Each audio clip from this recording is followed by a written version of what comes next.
So mga guys, ang buhay natin ngayon, magkakabit tayo ng induction motor for the agitator of brine tanks. Andito ngayon tayo sa Pantawa Ice Plant. Ngayon, kung makikita nyo, nakabit na namin yung motor. And then, ikakabit lang namin yung cover. Lalagyan muna namin ng langis yung mga bolts. Pagwigpitan para madali ipasok. Ngayon, na-terminate ko na yung connection. At delta yung connection yan, higpitan ko lang yung mga nuts para may power up na natin. Punta tayo sa panel box mamaya. Ngayon, kinakabit ko na yung line 1, line 2, line 3 ng ating induction motor sa overload protection. Nga pala guys, 3-phase nga pala yung motor natin.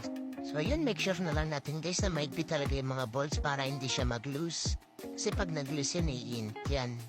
So yan, testingin na lang natin gamit yung clampometer.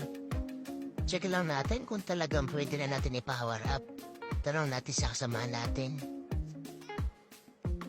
Ayun, sinabi nila na okay na, so power up na natin yung motor. So yan, kung makikita nyo, ang perahe niya is 12 amperes, okay na okay yan. At nagana na rin yung ating agitator. At yun lang ang aking ganap sa buhay ngayong araw. Salamat sa panonood.